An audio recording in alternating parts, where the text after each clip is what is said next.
სალამი მაყურებელო, სალამი ბატონო ბადრი. ჩვენ დაპირებული ვიყავით, რომ უნდა გვესაუბრა სიტყვა მტკვარზე. და დღეს გვაქვს ეს საუბარი. ბატონ ბადრის უნდოდა რომ გვეჩვენებინა რაღაც სურათები ჩაწერის დროს, მაგრამ ტექნიკურად ვერ მოგვარდით და ამ სურათებს მე დავდებ ცალკე პოსტად და იმ პოსტის ლინკს მივაბამ ვიდეოს ქვეშ. და საუბრის დროს რომ იტყვის ბატონ ბადრი აი ახლა პირველი სურათიო, მეორე სურათიო, მე თუ მოგინდებათ უკეთესი იმისთვის ილუსტრაციისთვის გადახვალთ და იქიდან დაინახავთ. კი ბატონო, მაშინ საუბრის დროს შევეცდები სიტყვებში წარმოვადგინდეს სურათები. კი, და მე იმ პირველ, მეორეს და მესამე ფოტოებს ნახავს ცალკე ვინ გადავა. დიახ. მოგესალმებით, ბატონო. ეს მტკვარის სახელის შესახებ დიდი ხანია აწუხებს. რას უნდა ნიშნავდეს? არც ისე დიდი ხანია, მაგრამ რამდენიმე წელი იქნება. მას შემდეგ, რაც გრამატოლოგიას მოვკიდე ხელი, ანუ გრამა არის უმცირესი ელემენტი ენაში. გრამატიკაც მაგ მნიშვნელობის არის, პატარ-პატარა ელემენტებს სწავლობს. სიტყვა გრამიდან ხომ არ არის? გრამი კი ბატონო, გრამატიკა, გრამატოლოგია ესეც ასეა. და გრამატიკა ის არის, რომ 100 რაღაცები ნიშნები აქვს იმ თავის ასოებს, ან 200-იან სიტყვებს და ასე შემდეგ და მაგისგან შედგება ენა. და ჩვენს ქართულ ენაში ეს ყველაფერი მიწებებულია ერთმანეთზე. ადრე უფრო ესეთი ფორმები ჰქონდა სხვა ენებსაც, მაგრამ და ის ენები, რომლებთაც კავშირი ჰქონდათ მეზობლებთან და არამეზობლებთანაც უფრო შეურყება, მათი ენები გამარტივდა იმის მიხედვით, რომ აი ეს აგლუტინაცია და ფლექსია, ანუ აგლუტინაცია არის, რომ მიეწებება მეტყველების ელემენტები ერთმანეთს და ფლექსია არის, რომ ფუძე ხომ არის და იმ ფუძეში შიგნით ხმოვანი როა, ის ან გადავარდება, ან სხვა ხმოვანი ასე შემდეგ. მოკლედ ამ აგლუტინაციურ და ფლექსიურ ენებს ეთყობა ნაკლები კავშირი ჰქონდათ სხვა კულტურებთან, ასე ვთქვათ, და ამიტომ დღემდე დარჩათ ეს ფორმები, მაგრამ არის კიდევ უფრო ისეთი ფორმები, რომელსაც ქართულზე ნაკლები კავშირი ჰქონდათ მსოფლიო კაცობრიობასთან. ჩვენ მარტო ახლო-მახლო ან ვინც თავს დაგვესხმოდა, ან შეიძლება ზოგჯერ ჩვენს დავესხმოდით თავს ხოლმე, აი მათთან ჰქონდა კავშირი და მათთან ურთიერთობის შედეგად ქართული ენა განვითარდა. და როცა ქართულ ენას საშუალება ჰქონდა ამ ურთიერთობისა, მაშინ ვითარდებოდა და ახლა თუ მაგალითად ქართულ დიალექტს, ან რომელიმე სხვა დიალექტური ფორმის მეტყველებას, ხო? იმას არ ჰქონდა როგორც ენას, არ ჰქონდა ესეთი ურთიერთობა გარე სამყაროსთან და ამიტომ ისინი უფრო დარჩნენ მეტყველების ფორმა დარჩათ იმათ უკვე. მოკლედ ასეთია ჩვენი ენა. და მტკვარის დაახლოებით ესეთი სიტყვაა, იმიტომ რომ მათ იქ შეიძლება ჩვენ გამოვყოთ თავიდანვე, მაგალითად մ არის არცებითი სახელის ნაწარმოები წინ სუფიქსი, პრეფიქსია, ხო, რომ მებაღე, მთარგმნელი, მმართველი, ხო, პირველი մ არის ეს და მართვა კიდე სახელზმნა. და ასე შემდეგ. და մ ეს შეიძლება ეს იყოს, და შეიძლება არ ვიცი, რაღაც დანამატი უნდა იყოს, მაგრამ შემდეგ არის კვარ, ხო? ესე კვარს თუ დავტოვებთ, კვარი არის ანათალი რომელიღაც ხისა, რომელიც კარგად ანთია და ამიტომ გასენათებლად იყენებდნენ. და ზოგიერთ ჩვენს რეგიონში დღესასწაულების კი აქვს ესეთი, რომელიც კვარს ენთება და იმ დღეს რამეს ან დღეს კვარს ანთებენ და დადიან და რა ვიცი, ალბათ ეძებენ, რა სულებს ეძებენ ან რაღაცას ეძებენ. მოკლედ საინტერესო სიტყვაა თვითონ კვარის. ქართულში გვაქვს მტკვარ, მტკვარ. ი არის სახელობითის ნიშანი. მაგრამ სხვა ენებში არ გვაქვს კვარ, ხო? გვაქვს კურ, რუსულში არის კურა, ლათინურებშიც, ინგლისურში, ლათინურებშიც არის კურა, ხომ? ეთყობა ეს ზირია, ხო და აი მოდა ის უკვე მორფოლოგიებია ასე შემდეგ. და ამიტომ კვარი იყო საინტერესო, მაგრამ რატომღაც უცნაური კი არა. რატომღაც ვერ მივამსგავსე ეს კვარი რანაირად გახდა ყურა, მეთქი ფიქრობდი. ყურა რა შუაშია, სულ სხვა არის და კვარს სულ სხვა არის. ხო? მაგრამ ახლა თუ ფონეტიკის თავისებურებას და უცნაურობას გავითვალისწინებთ, პრინციპში ხო, ხა წარმოთქმა თუ არ შეეძლოთ, გადააკეთეს ისე, რომ მათთვის კომფორტული იყოს წარმოსათქმელად. ხო, ეგეც იყო, ალბათ მუტეკვარი რთული სიტყვაა, ხო? წარმოსათქმელი და ყურა მარტივია. და ამავე დროს თუ მტკვრის ძირი არის ყურა, ხო? ყურა. მაშინ მით უმეტეს ძირი იყო საჭირო და ნადანჩენი მორფოლოგიები ბევრ ენას სიტყვიდან გატანილი აქვს გარეთ და ცალკე მეტყველების ნაწილები ცალკე არის მოთავსებული, მაგალითად ლონდონის კენ, ხო?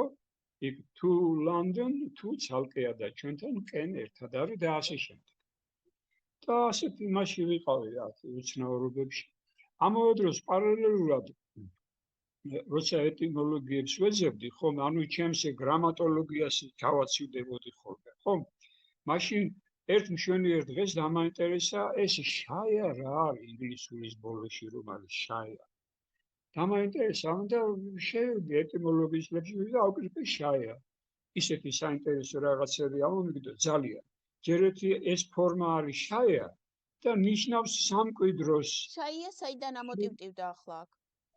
ეს იმიტომ რომ კავშირშია ყურასთან და იმიტომ მე ცოტა მელე ვიტყვი ამაზეც ცოტას ხო და ეს შაია ისეთი ის ამონტე შაია იგივეა რაც შვილი ოღონდ იგივეა რაც პირმშო შაია არის ესა რომელზეც გადადის მამული და ეს შაია მამულია სამკვიდროა მამული ძალიან საინტერესოა თან ესე იგი ერთი ვარიანტია შაია გნებავთ სირიც სერ ესეც გნებავთ შვილია სერ ოღონდ ერთადერთი შვილია რომელზეც გადადის და შვილს ასეთი გაგება ჰქონდა მე-19 საუკუნეში ჰქონდა როდესაც ეკითხებოდნენ ქართველს რამდენი შვილი ყავს და შვილი ერთი ყავს და დანარჩენი აბრალიან გოგოები იყო დანარჩენი შვილი პირმშო არ იყო დანარჩენი პირმშო ერთია რომელზეც უნდა გადავიდეს ესეთი დავიჭირე იმაში და ჩვენ კიდე დავსინოთ იმ ადამიანს როგორ თუ ერთი შვილი ყავს როცა ამდენი შვილი ყავს თურმე ტიმშოს გულისხმობდა და იმიტომ და ეს მნიშვნელობა ქონია ქართულშიც რა მნიშვნელობაც შაიაც ქონდა ინგლისურში და ეს შოტლანდიური ვარიანტი ან ძველი ინგლისური ვარიანტი როგორ არის სკირი პაპასკირი ხო და ასე შემდეგ სკირი არის დიახ სკირი არის შვილი და ამასთან ერთად სკირი არის დაბადება შობა სკირი და სკუა რა თქმა უნდა სკუა უფრო შვილია და სკირი არის დაბადება შობა სკირი შობა მე ქართულში ისევ შვარი და იქ ესე იგი ანა წინარე ქართულში იყო 200 სკ ირ ეს სხვადასხვა სკირი და ყურ არ არის ერთმანეთისგან შორს და იმიტომ შეიძლება მაგიტომაც მოვაყოლე ამის. ეხლა დავუბრუნდეთ ამ ჩვენ მტკვარს. ხომ? და ერთხელ შემთხვევით ამომიხდა ესეთი რაღაცა სიტყვა ამომიხდა მიკვა მ არის ხო მიკვა ბოლოში ყვა არის და რაღაც თანხმოვანი აქვს. კიდე სხვა ვარიანტები ამას ქონია მიქვავ მაგალითად აქ ესე ქვავ არის კვავ ესე და კიდე სხვა ვარიანტებიც აქვს და ნუ ეს რა არის მეთქი დავინტერესდა თურმე აღმოჩნდა რომ ეს არის ებრაულ ბიბლიაშიც არის ეს სიტყვა სახარებაშიც გამოიყენება ეს და ნიშნავს წყალშესაკრებს ესე იგი ადგილი სადაც წყალი იკრიბება და ეს ესე იგი მე ეს ებრაული ისინი ვიცი იმიტომ რომ სხვას არ აქვს ესეთი აღწერილი და მათ აქვთ ამ მოვლენის ამ პროცესის ამ პროცედურის ესეთი აღწერა ეს არის განბანვა ეს არის ნათლობა ნათელღება ეს განწმენდა არის ადამიანის, ხომ და ჩვენ რიტუალური განწმენდა. ხო, ახლა და ეს არის ეს ჯემინის ვეკითხები პარალელურად და იგივეს მეუნება ყველაფერს. კი ბატონო, ხო, ანუ ცნობილი სიტყვა არის, შეიძლება ეხლა იშვიათ მარტივი მოსაპოვებელია, მაგრამ როცა მე ამომივარდა, ხო, დაახლოებით 1 წლის შეიძლება. მაშინ გამიხარდა და ეს რა არის? რა არის და თურმე ეს მიკვა, ხო, ყოფილა და ძალიან გავრცელებული პროცედურა და ძალიან გავრცელებული ყოფილა მანამდე ვიდრე ესე იგი მეორე ტაძარს დაანგრევდნენ. ჩვენს წელთაღრიცხვაში პირველ საუკუნეში. და მანამდე თურმე 10 წლობით იყო და პირველი ტაძარი სადღაც პირველი 1000 წლეულის ბოლოში კი არა, სულ დასაწყისში ააგეს და მოკლედ ამდენი ხანი თურმე ქონიათ, ანუ ქრისტემდეც ქონიათ ეს დღესასწაული თუ პროცედურა ძალიან დიდი ხნის განმავლობაში.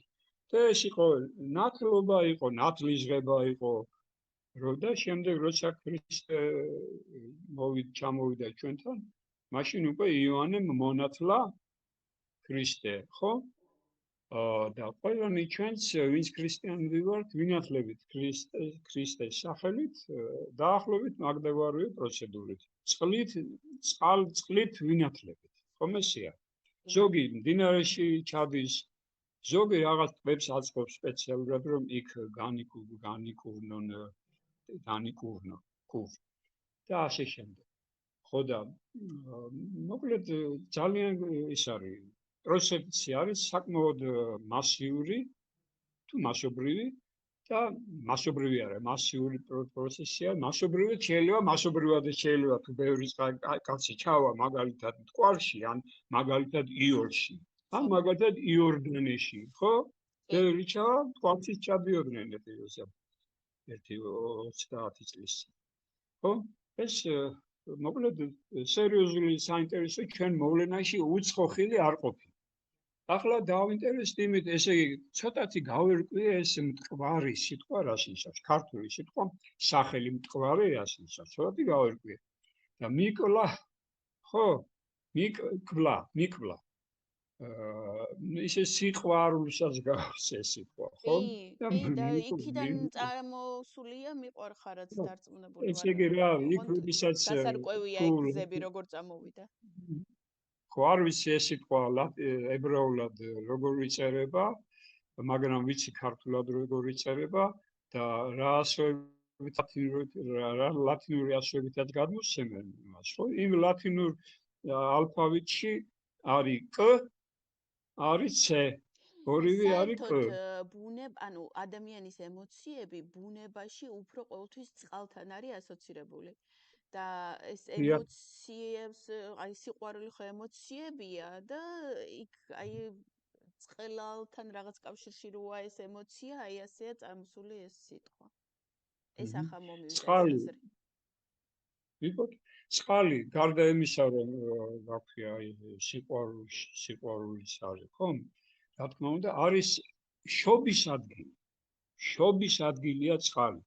იმიტომ რომ შუამდინარეთში ხომ ესე იგი თიანთი იყო დიდი დედა, რომელიც აი წყალში შობდა.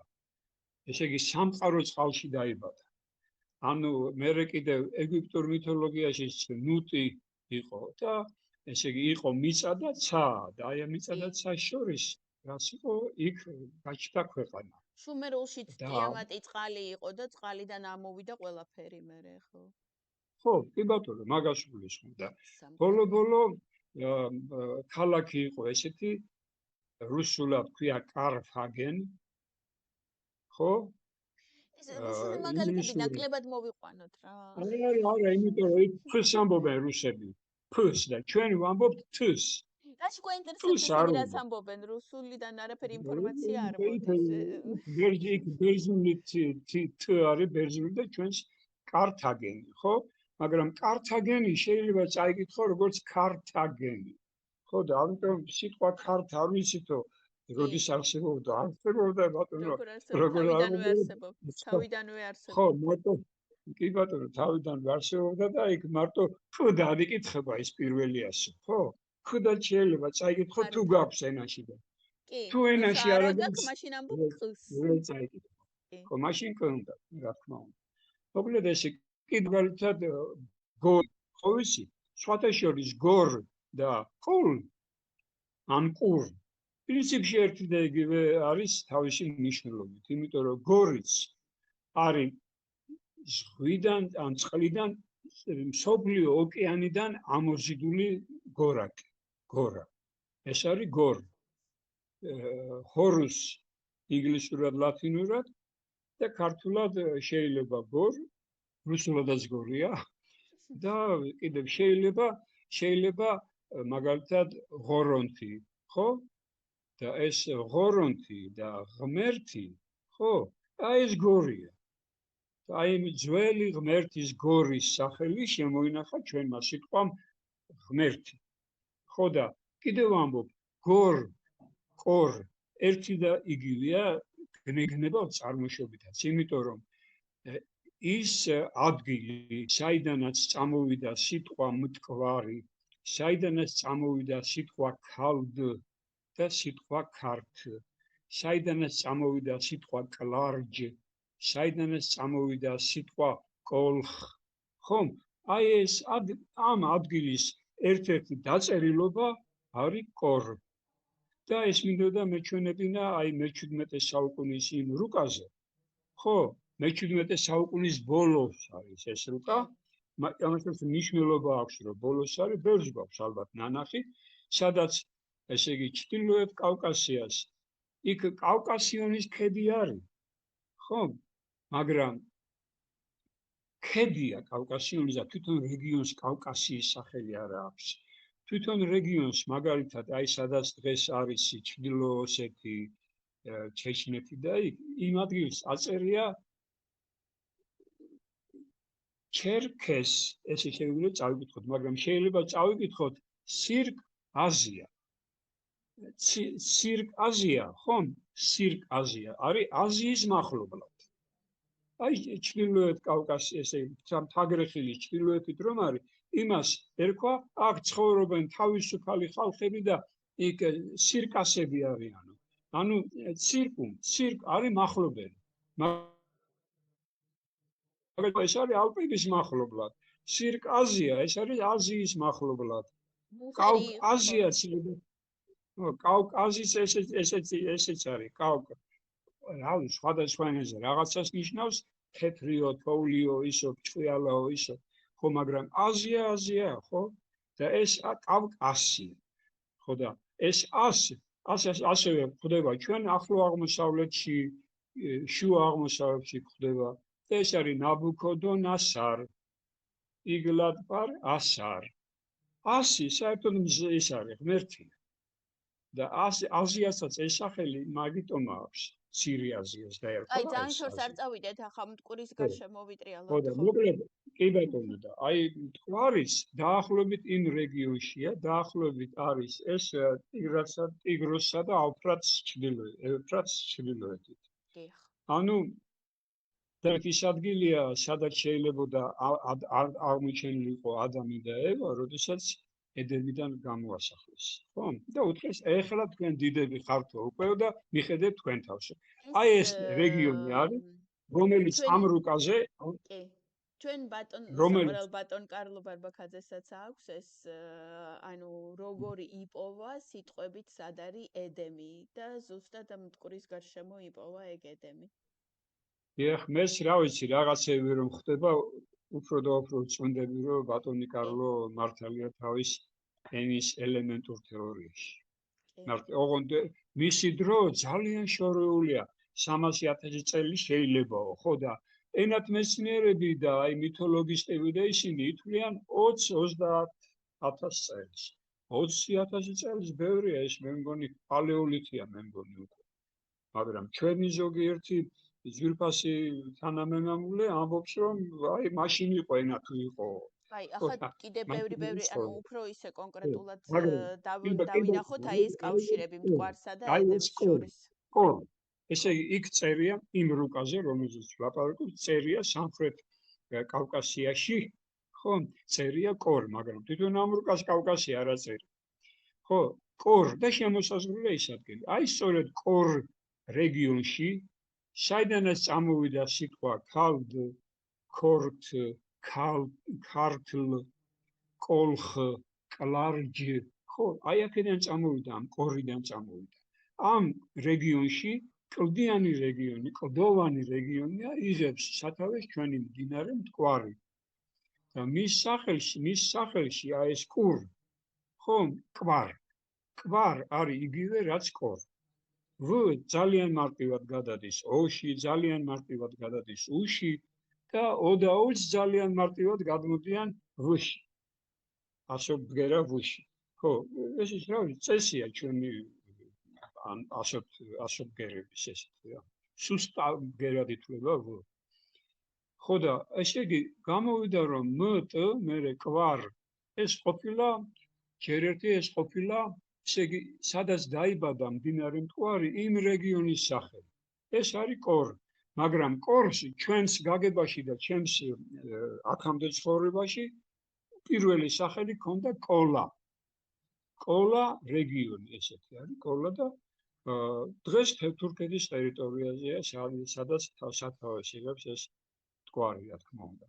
ამიტომ ესე იგი მიკვა ხომ მე არ იქ ნიშნავს წყლის შესაკრებელი ადგილიაო და ნუ ჩვენი მტკვარი ძალიან მსგავსი სიტყვაა, ხომ?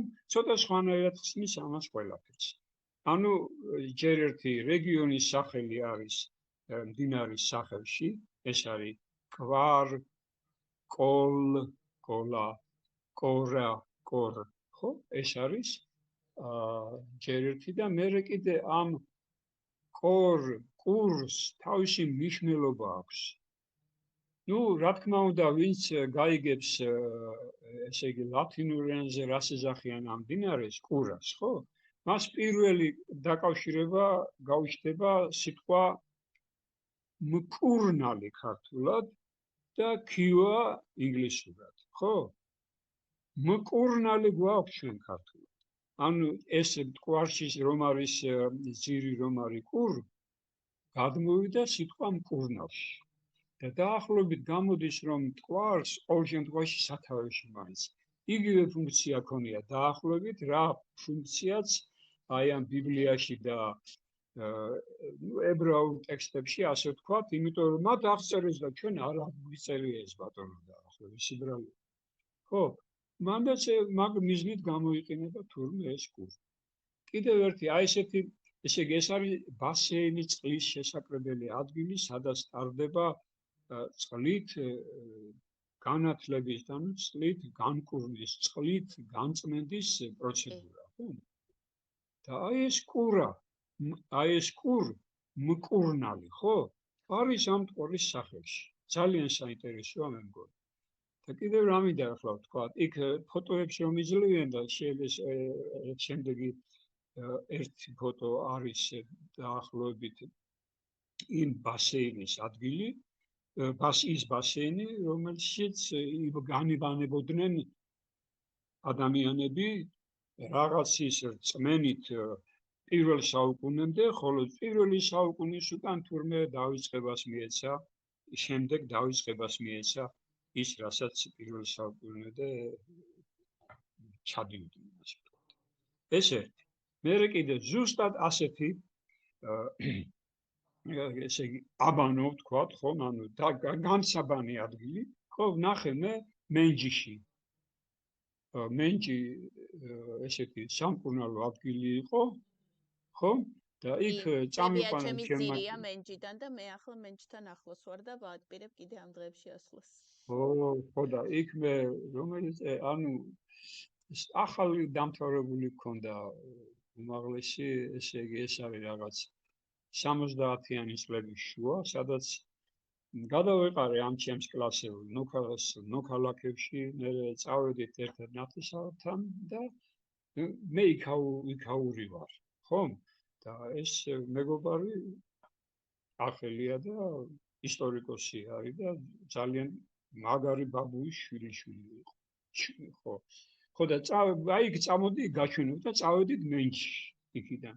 და ეს ზუსტად ესეთი ჩასასვლელიანი განსაბანელი ადგილი მაჩვენა, რომელიც ფუნქციონირებდა. ჩადიხარ, ოღონდ ზევი ისე იქ შიგნით ქვერ, ხო, სადაც წყალი გროდოა, წყალი იკრიბება სადაც, ხო? იქ ესე იგი მილია გადმოყვანილი და გადმოდის ცივი წყალი, რა თქმა უნდა. ეს ესე იგი 70-იანი წლების შუაში იყო ეს. და ეხლა არ ვიცი როგორ არის და მაგრამ ეს კურორტის ნაწილი კი არ იყო, ეს იყო არქეოლოგიური ძეგლი, ასე ვთქვათ. რავი, შეიძლება ეხლაც არის და თუ ნახავთ საინტერესოა. ანუ აი ისტორიულ ადგილებში რომ ესე იგი სადღაც უნდა ჩახვიდე რომ ესე იგი წყლის შესაკრებელ ადგილზე მოხვდე, ესეთია რა. იქ აი 5 მეტრი იყო ჩასასვლელი, მე მგონი შეიძლება ვწდები. ამავე დროს უფრო გათანამედროვეობული ფოტოებიც არის ამისთანა წყლის საგროვებელ, ანუ სამკურნალო ადგილზე, ხო? არის და ესენი რახან მარმარილოთი თუ რაღაც ქვებით არის მოპირკეთებული, საკმაოდ ძალიან კარგად მოგაგონებთ იმას, რაც წყალტუბოში ქონდა სტალინის მაგალითად. სადაც მე ახლა დავდივარ და მაგ აბაზანებს ვიღებ. ო, კი ბატონო, ხო იქ ყოველდღიურად. კი ბატონო, იქ ცალკე მე მგონი აქვს სტალინის სადაც ეს იყო და რამდენი ხანია მტკვარზე საუბარი გვინდა და გვეწელება და გაიწელა იქამდე არა, სანამ უკვე წყალტუბოში არ ჩამოვედი და როგორ დაემთხვა. ბატონო, იმიტომ ამბობ რომ ეს პროცედურა მთელ საქართველოში იყო, რა ვიცი ახლა. ხო და აი ეს არის მტკვარის მნიშვნელობა. ძალიან მარტივად გავერკვიეთ, მაგრამ მე ბევრი დრო დამჭირდა და იმ ებრაული რაღაც სიტყვის შემთხვევით შეხვედრა უნდა მოხდარიყო, რომ გავარკვეულიყავი, რომ კურ შემთხვევით არ ყოფილა ამ სიმაში. და ძალიან საინტერესო მნიშვნელობა მე ქონდა. ახლა კიდე მინდა აი ამ თემაზე ვიფიქრო. ანუ ახლა ვხედავთოს ვიტყვი, გავბედაო და სიტყვა ვხედავთ ვიტყვი, რომ აი ეს ედემი და ბიბლიური ლეგენდები ძალიან ახლოს არის ჩვენთან და ამ მიწას ეკუთვნის.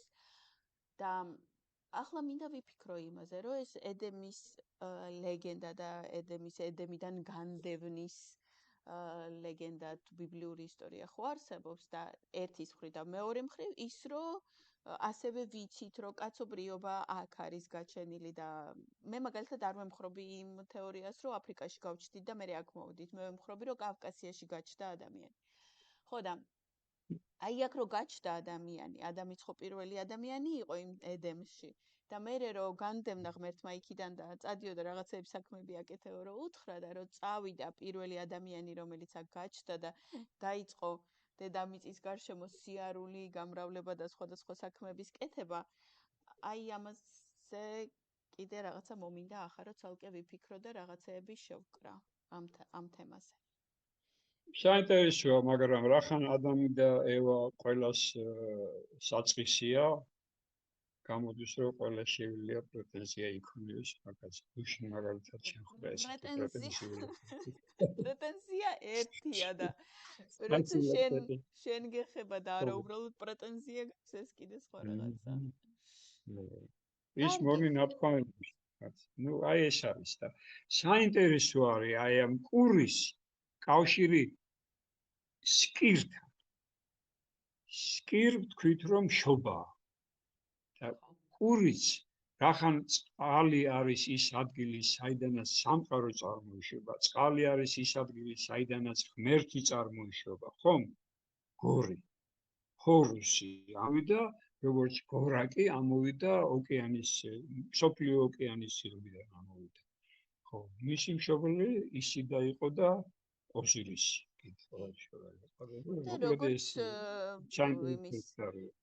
დატობორვის მერე ამოვიდა ელბრუსი პირველი წყლიდან, სადაც მერე ნოემ გააჩერა თავისი კიდობანი. ხო, ეს გეოლოგიური ფაქტია? ხო, ალბათ, რატომაც არა, კი ბატონო. ხო და აი ეს საინტერესო არის ბმა შობასთან, შვილთან, სკირთან, სკუასთან. საინტერესოა ეს ბმა რა თქმა უნდა და აი ამ და სამკვიდროსთან საინტერესოა, იმიტომ რომ კვიდ ხო არის აი ესე იგი არის ადგილი სადაც ცხოვრობთ. გორის ის არის ადგილი გორა, რომელი გორის ხარ. ესე იგი ესე წარმოშობაზე მივთქვი, საიდან ხარ, რომელი თის მკვიდრი ხარ, ხო? და ის გორის ის არის, რომ ამოვიდა წილად. ეს წილიდან ამოვიდა და ესე კურაც და გორაც, ხო? ან კოლხიც. ზოგი მკვიდრია კოლხის, ზოგი არ არის მკვიდრი, ზოგი ქალდეის მკვიდრია, ხო, ზოგი კლარჯეთის მკვიდრია და ყველანი ისინი ძველები არის. აი ბატონო, დიდი მადლობა და სურათები ჩამიგდეთ და ამ ვიდეოს რო დავდებ, მე სურათების დადებაც რო ერთდროულად მოვახდინო და საძებარი არ ქონდეს მე მაყურებელს. მომავალ შეხვედრამდე მესენჯერში ჩაგიგდოთ, ხო? სულ ერთია მესენჯერში, ტელეგრამზე, სადაც გინდათ ჩამიგდეთ, აწი უკვე არ აქვს მნიშვნელობა.